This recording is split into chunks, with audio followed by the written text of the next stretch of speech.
Welcome back.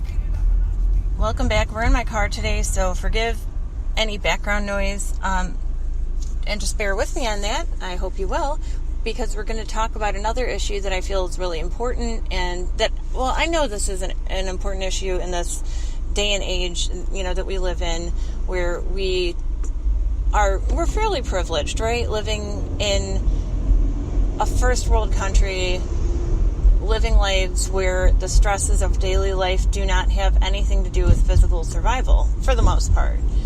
Of course, accepting people who have major medical conditions and that sort of thing. I understand that. But for the most part, we have stresses in our lives that have nothing to do with survival, with physical survival in life. We simply have more complex stresses. It's not that we don't have problems and issues, but they're more complex. And I think that our brains are still slightly stuck back in that time of fight or flight, and in that time of, having to weed out and eliminate certain possibilities as either yes, they are a threat, or no, they are not a threat, and it's totally fine, and we're okay, and don't worry about that. And I think that that's where we make mistakes, emotionally speaking, and even intelligence-wise. I think that we often make mistakes thinking that if something is not a physical survival situation, if there are no physical, impediments to our physical survival, then we're okay, there's nothing wrong, we should get over it, we shouldn't be worried about it. Well, you know what, that's not true. Again, in this day and in this society, there is such a thing as emotional abuse, emotional manipulation, targeting, gaslighting, toxic abuse, and the effects and the impacts and the ramifications of that are long-lasting and far-reaching. And, you've heard of post-traumatic stress syndrome. There is such a thing as CTPSD, which is something that affects people who are abused and targeted by toxic individuals. Now, for the most part, when I'm referring to toxic individuals, I am talking about people with cluster B personality disorders. However, I think there are other people who fit that bill of toxic, and there certainly are other abusers out there who are not disordered personality types. I think that some mental illnesses and psychotic disorders can lend themselves very easily and very handily to abuse and manipulation and targeting. And maybe it's something that's a little bit less conscious on the part of the person doing it, but it still happens, okay? So I want to discuss this issue that plagues our society due to the factors that we've already talked about during this segment, and that issue is victim blaming. Yes, I'm looking at you, people who tell women not to go out wearing that dress and they won't get raped. I'm looking at you, people who say, oh, you were attacked or you were mugged, well, how come you didn't have a weapon? Absolutely unacceptable. We need to be teaching people not to attack others, and not to be aggressive toward others, and not to rape, and not to assault people, and not to mug people. That's what we need to be teaching folks. We don't need to teach folks that there's a culture of victim responsibility and victim blaming, wherein if they didn't have the right gun in their purse or the right pepper spray on their keychain, that it's their fault that something happened to them. Absolutely not. Absolutely not. So let's talk first and foremost about why this victim blaming thing happens. Well, I believe that it happens when two particular defense mechanisms in our brains rub up and chafe up against each other. And those defense mechanisms are confirmation bias. Let's talk first and foremost about what confirmation bias is. Confirmation bias is the way that our brain recognizes patterns in the world. And in fact, our brains, as we've talked about before, are like really amazing supercomputers. Our brains are pretty awesome. Our brains are, absolutely intricate, and we don't even fully understand how they work. We really don't. And so the human brain really is like an intelligent supercomputer, and it is built just like computers are built to recognize patterns. It is built to recognize patterns. However, a problem arises when we recognize patterns that aren't there, and that happens to everybody, and that is called confirmation bias. For instance, if I am somebody who has grown up in the suburbs, I'm somebody who's grown up not seeing a lot of violence, not seeing a lot of, crime, I'm going to be trained not to notice these things. I'm going to be trained to see things as being okay, even when they're not necessarily okay.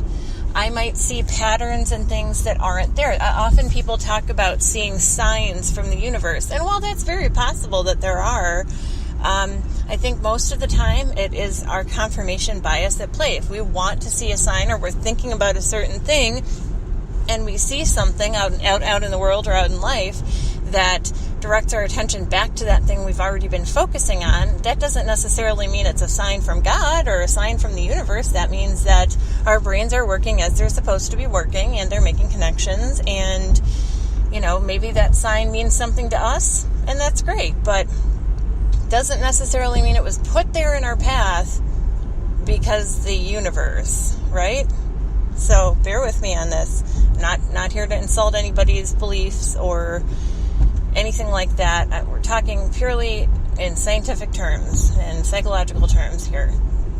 We're not going to go into religion or spirituality of any kind. So that is one thing it's a beautiful, beautiful function of our human brain, but it can also really handicap us. It can really cause us some issues in life because we're trained to see what we're trained to see. We're trained to see what we want to see. We're trained to see what we've already seen. And if something is outside of our frame of reference, we're trained to discard it, ignore it, or pretend it doesn't exist. That is why magicians are so popular. We are trained to make certain assumptions when they're up there on stage. And we do. That's just how the human brain works. And when they're operating outside of those assumptions, what happens up there looks like magic. So, I'm going to challenge each of you to take something away from this episode. Please take away the fact that if you're seeing something out there, maybe you're hearing that somebody feels that they've been abused or targeted or shamed or bullied or harassed. If you're hearing this and your brain wants to dismiss it and say, nope, that didn't happen, I want you to challenge that initial assumption, and I want you to delve a little bit deeper and look at the facts. Now, you don't need to insert yourself in this person's life situation, but you can delve a little bit deeper and you can look at the facts. So the second defense mechanism that we're going to talk about is what's called the just world fallacy. And the just world fallacy has to do, it really rings true for those of us in first world countries, and I'm sorry, those of us who are white, those of us who are male, more than women, in fact, but women are affected too, and people of all races and nationalities and backgrounds and genders and sexes are affected in some way by this. But there is this just world fallacy. It's particularly attractive to those of us who are privileged. That is why things like the law of attraction exist, what the cult of the individual exist. That is why our brains come up with these inane ideas of, well, that woman shouldn't have been walking down the street in that dress. She wouldn't have been raped if she hadn't worn that dress.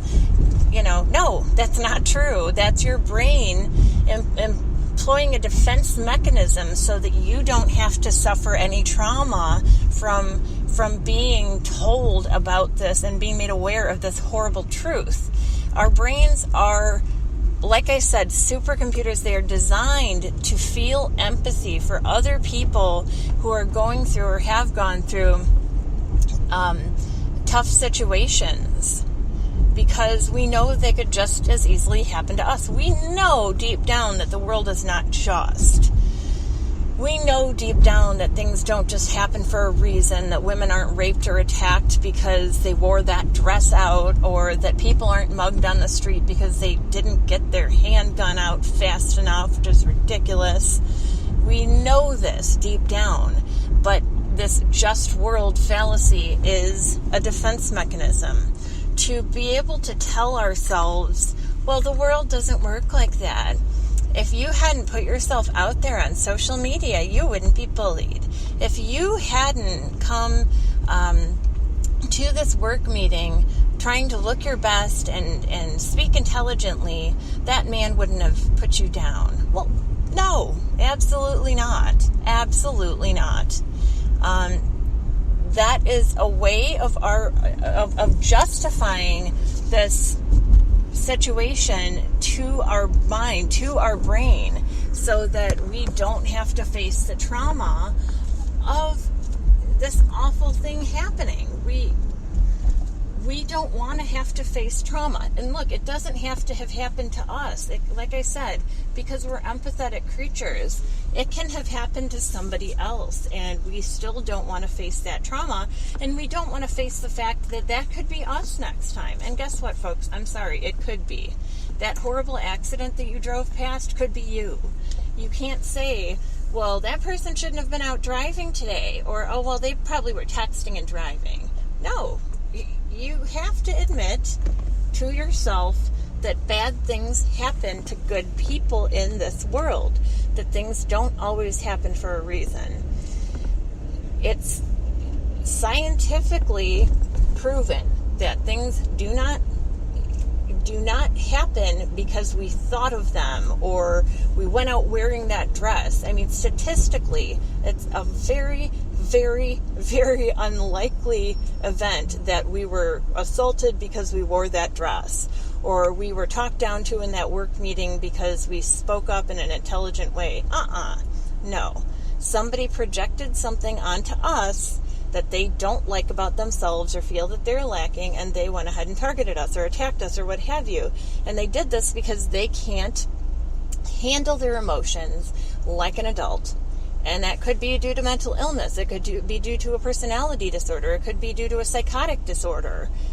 But it is not our fault. So I really want to challenge you, if you're looking at the world and saying, oh, well, those people in the Holocaust all died because they were Jewish. They shouldn't have gone out in the world being Jewish. Bullshit. I'm so sorry. That's a very unempathetic way to look at the world. When you're allowing that defense mechanism to co-opt your entire brain and your personality and your compassion and your empathy, you're really losing a part of yourself. So please, when these two defense mechanisms chafe up against one another, this confirmation bias and this just world fallacy, they really create a perfect storm of a lack of empathy, of not wanting to see the truth of what happened, and of not wanting to realize that sometimes bad things happen to good people. It's not, what happened to somebody is not always someone's fault. So if somebody was, God forbid, raped, attacked, harmed, if somebody, says that they are being abused or targeted, it's not always going to be obvious to you, exactly what happened and why. And it's certainly not up to you to say, well, if you just hadn't existed, that person wouldn't target you. No, absolutely not. If you hadn't gone out there, again, wearing that dress, that you wouldn't have been assaulted. No, absolutely not. Not acceptable. And when we allow these defense mechanisms to co-opt us, again, we lose a part of ourselves. So I'd like to challenge you guys as listeners, and I challenge myself this as well, to abandon those defense mechanisms and to become more based in reality and to realize that it's our job to be compassionate. Now, it's not our job to be an emotional stand-in for anybody.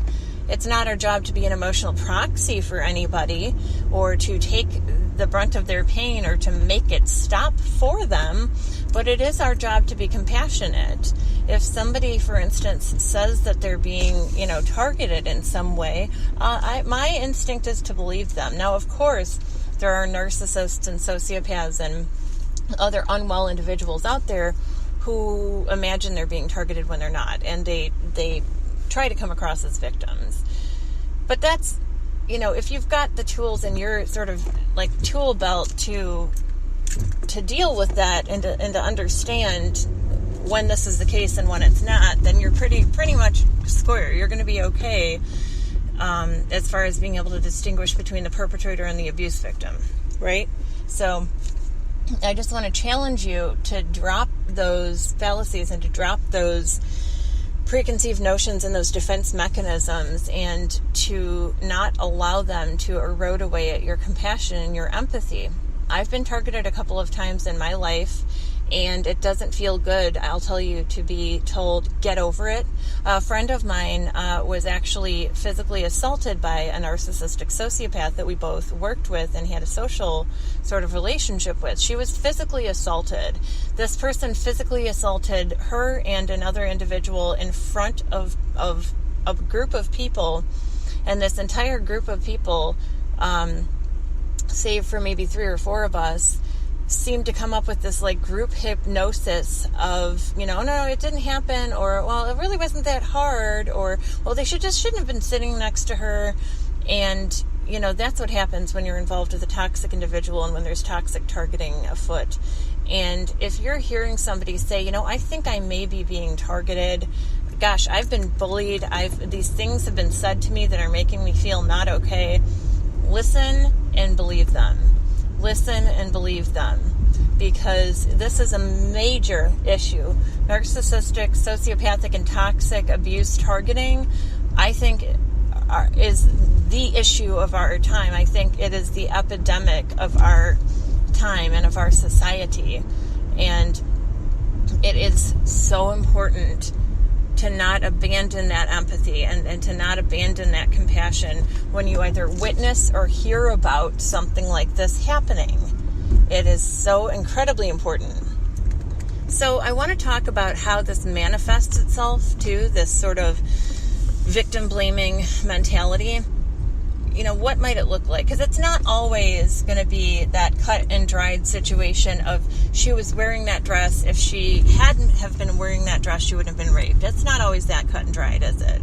It's not always that cut and dried to where somebody is going to be able to say, well, that person was mugged. They should have obviously known self-defense techniques. They should have been able to get to their weapon faster. It's not always going to happen like that. It's not going to be that cut and dried. It's not going to be that obvious all the time. So if you're noticing, for instance, that in your group of friends or employees or coworkers that you are hearing a lot of talk about a particular person, maybe there's some gossip flying around, maybe you're seeing that person isn't showing up to things as much, maybe that person has seemed a little bit hurt or withdrawn or agitated, it's really up to you to consider that person might be being targeted for abuse. So rather than just believing the gossip or believing the harmful statements or what have you, it's really up to you to use your critical thinking to understand that there may actually be some abuse and targeting afoot, and that, to have the gall to actually talk about somebody in a disrespectful way, that's not the subject's fault. That's the fault of the person saying those things. Sometimes these things aren't going to be super obvious. They're going to be a little bit, backstabby, backhanded, underhanded. They're not going to be super straightforward. So if you're hearing statements like this and you're in a position of authority, or you're just an authoritative person, it is up to you to stand up to the person saying these things and perpetrating these things, and to the support personalities who have been co-opted into doing the same thing. It's really important that you stand up to this and that you nip it in the bud, so that a culture of abuse and victim blaming does not emerge where you're working or in your friend group or what have you.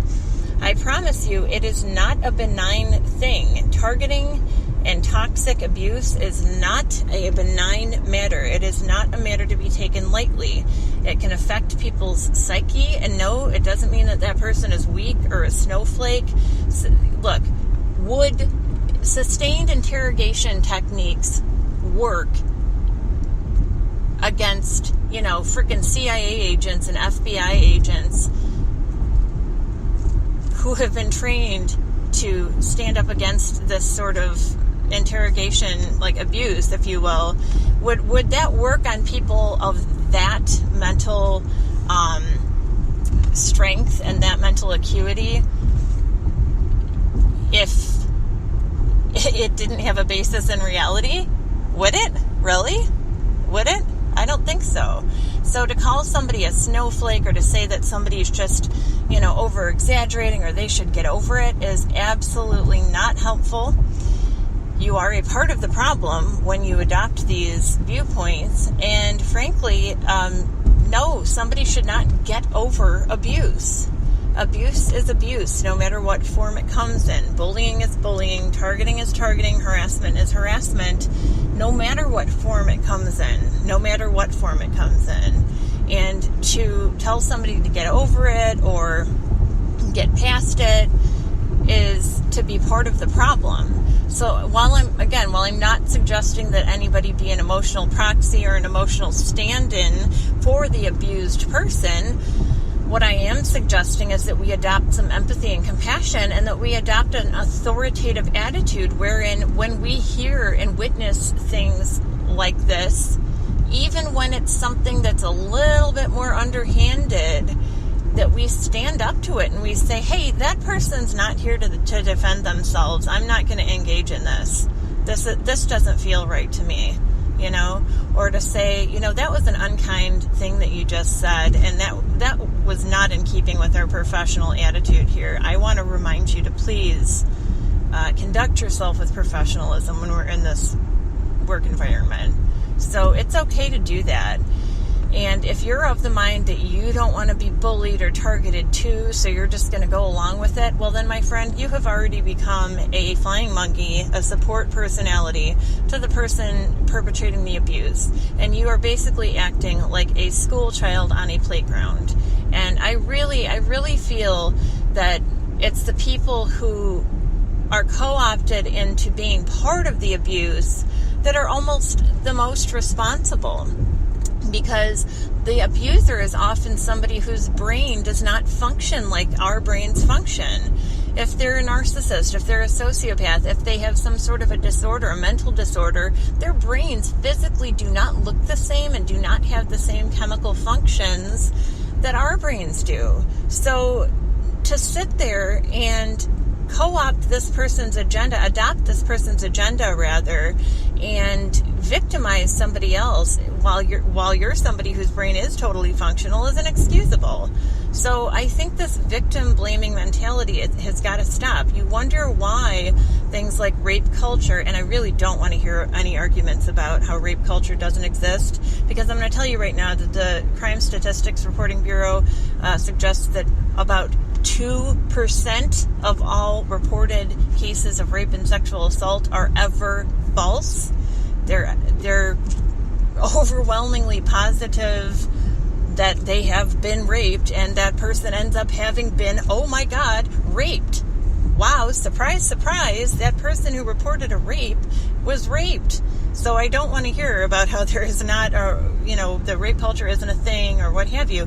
When you say things like that, and when you formulate responses based on these confirmation biases and this just world fallacy, you are in fact part of the problem, and you are in fact allowing your brain to be co-opted by defense mechanisms. And isn't that kind of the place that somebody who's a little bit of a wuss sort of comes from? Isn't that sort of how wusses operate? Really? Isn't it? I mean, it's understandable how people, would allow a defense mechanism to, in some way or another, dictate how they act, because defense mechanisms are just that. They were, brought into being because when humankind first began, we were in situations where we would have to make a quick decision on, at the drop of a hat, as to whether or not we would have to fight or run. And So that's where these defense mechanisms originate. In this day and age, we have to be able to adapt. And if we can't adapt, then we are the ones that suffer, and other people around us suffer, and it's just a bad situation all around. So if you're feeling this feeling of, no, what she's saying is not true, that can't be the case, I'm not like that, that's your defense mechanism speaking up. That's your defense mechanism speaking up.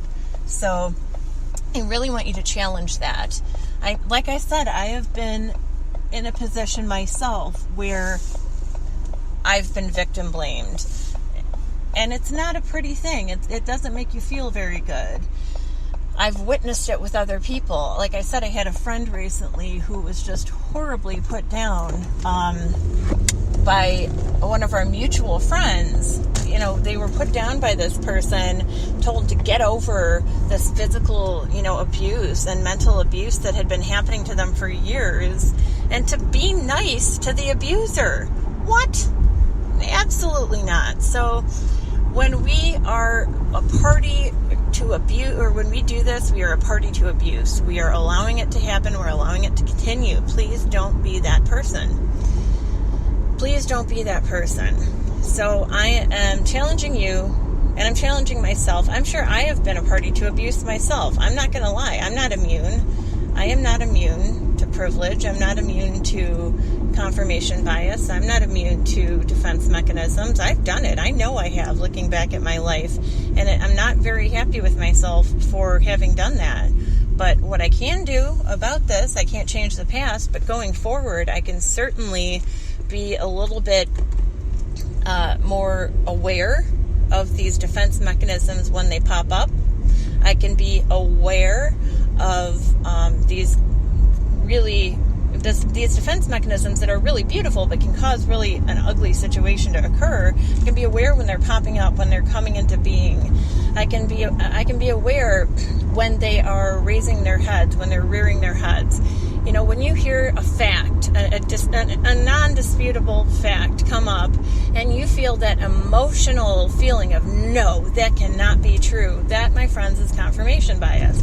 That is a defense mechanism. When you formulate an argument around your initial feeling of, no, that cannot be true, when you know it is, or when it's been proven, that is you operating along the lines of this just world fallacy. You're operating within the just world fallacy. So, I really, really want you to be very aware of this, and I want you to be very conscious of whether or not this is a place that you're coming from in life. And I can guarantee it will be at some point. If it's not now, it will be at some point. We all go there.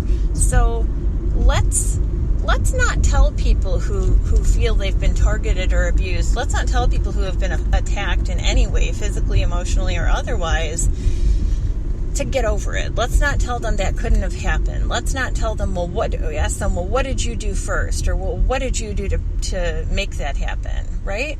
Let's not tell them you're just creating a problem when that person has the strength to address that bully or that harasser or that abuser. Let's not be that person, okay? So that is my challenge to you, and I hope that you will take me up on it. I'm going to try to be mindful of this myself moving forward, and I hope that you'll join me, folks. Okay, so be well, take care of yourselves, and be conscientious, be compassionate, be empathetic, okay? Have a really wonderful evening, and I'm sure we'll chat very soon.